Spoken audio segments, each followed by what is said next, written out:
پاکستان اور ترکی دنیا اسلام کے دو عظیم اور انتہائی طاقتور ممالک ہیں۔ دونوں ایک تاریخی ورثے اور رشتے میں بندھے ہیں۔ یہی وہ دو قوتیں ہیں جو اسرائیل اور بھارت کی راہ میں سب سے بڑی چٹانیں ہیں، جنہیں گرانا مشکل ہی نہیں بلکہ ناممکن ہے۔ زمینی فاصلے کے اعتبار سے ترکی پاکستان سے 3246 کلومیٹر دور ہے، لیکن دونوں قوموں کے دل انتہائی قریب ہیں۔ کہنے کو یہ دو ملک ہیں، لیکن یہاں ایک ہی قوم یعنی مسلمان آباد ہیں۔ دو دل ہیں لیکن دھڑکن ایک ہی ہے۔ تعلقات کی یہ گہرائی مشترکہ دین اسلام اور روحانی رشتوں کی وجہ سے ہے۔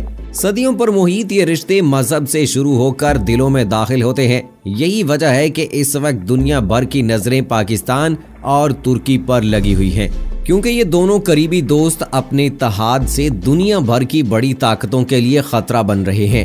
دنیا کس سمت میں جا رہی ہے اور ترکی اور پاکستان کا کیا کردار ہے اور مستقبل میں کیا ہونے جا رہا ہے، آئیے جانتے ہیں۔ دوستو، پاکستان اور ترکی کے لوگوں میں محبت اور بھائی چارے کی بڑی وجہ خلافت عثمانیہ ہے، جس کی بنیاد ارطغرل غازی نے رکھی اور ان کے بیٹے عثمان نے اسے پروان چڑھایا۔ 1299 سے 1923 تک ترکی اسلامی خلافت کا مرکز رہا، جسے آج ہم خلافت عثمانیہ کے نام سے جانتے ہیں۔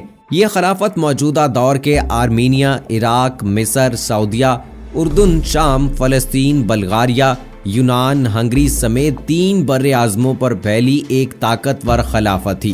خلافت عثمانیہ کے خاتمے کے بعد ترکی کمال اتا ترک کی قیادت میں بتدریج دین اسلام سے دور ہوتا چلا گیا۔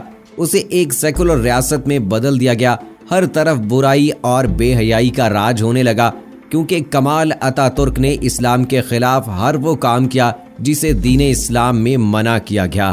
1923 میں پہلی جنگ عظیم کے خلافت عثمانیہ کی مخالف فوجیں، جن میں فرانس، جرمنی اور برطانیہ شامل تھیں، انہوں نے زبردستی ترکی کے ساتھ ایک معاہدہ کیا جس کی مدت 100 سال تھی، جسے معاہدہ لوزان کا نام دیا گیا۔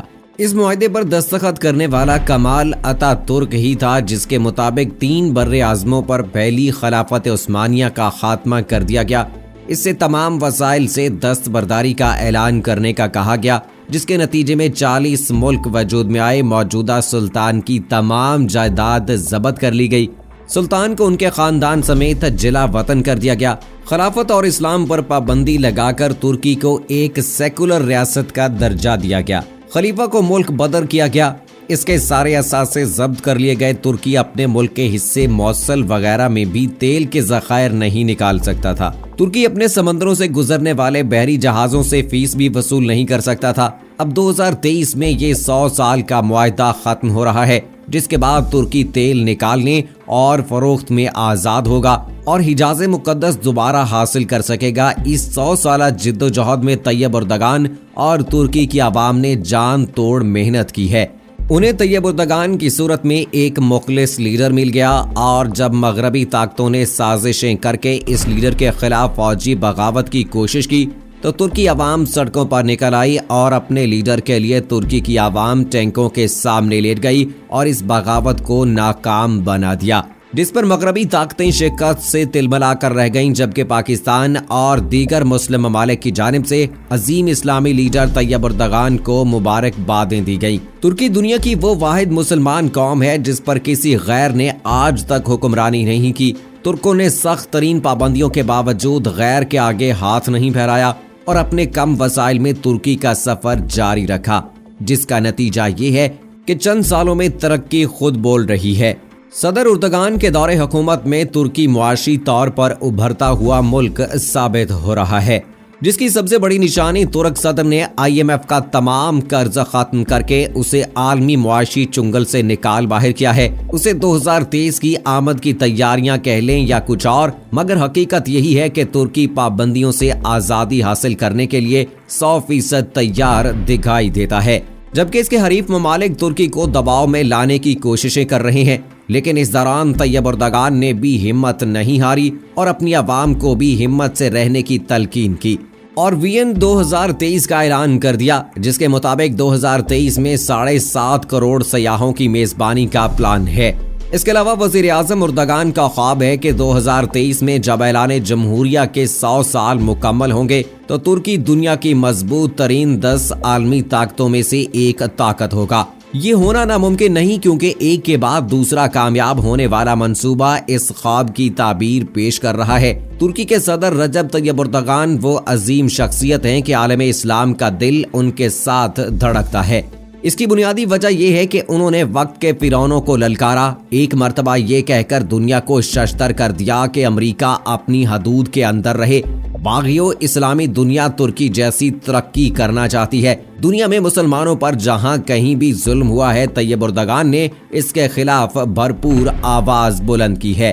یہی وجہ ہے کہ دنیا بھر کے مسلمان طیب اردوغان سے والہانہ عقیدت رکھتے ہیں اور طیب اردوغان کی بڑھتی ہوئی طاقت سے عالمی طاقتیں خائف ہیں، اور 2023 کے ویژن کو پانے کے لیے انہوں نے جس طرح اسلامی ممالک خصوصاً پاکستان کے ساتھ تعلقات مضبوط بنائے ہیں، اس پر دنیا بھر کی طاقتیں حیران و پریشان ہیں۔ پاکستان، ترکی اور ملائیشیا اسلامی چینل لانچ کرنے کا کہہ کر اقوام عالم کے لیے خطرے کی گھنٹی بجا چکے ہیں۔ اس چینل کا مقصد دنیا بھر میں مسلمانوں پر ہونے والے مظالم کو بے نقاب کرنا ہے، جس کی نشریات انگریزی اور عربی میں جاری کی جانی تھی۔ یہ منصوبہ ابھی بہت سے ملکوں کی مخالفت کے باوجود زیر غور ہے اور جلد پایہ تکمیل تک پہنچنے والا ہے۔ حجاز مقدس کے معاہدے کے حوالے سے عرب پریشانی کا شکار ہیں کیونکہ اس وقت سعودی عرب عالمی سطح پر تنہائی کا شکار ہو رہا ہے۔ امریکہ سعودی عرب سے اپنا دست شفقت اٹھا چکا ہے۔ قطر اور ایران بھی سعودی عرب کی مخالف ہیں، اس لیے وہ بھی اس کا ساتھ نہیں دیں گے۔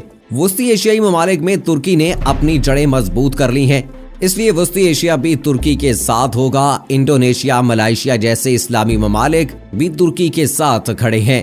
چین، جاپان، روس اور جرمنی کے ساتھ ترکی کے بہتر ہوتے تعلقات بھی سعودی عرب کے لیے خطرے کی گھنٹی بجا رہے ہیں۔ سعودی عرب نے امریکہ کے ساتھ کسی اور ملک کے ساتھ بنانے کی کوشش نہیں کی، جبکہ ترکی مسلمان ممالک کے ساتھ ساتھ غیر مسلم ممالک سے بھی اپنے تعلقات کو خوشگوار بنا رہا ہے۔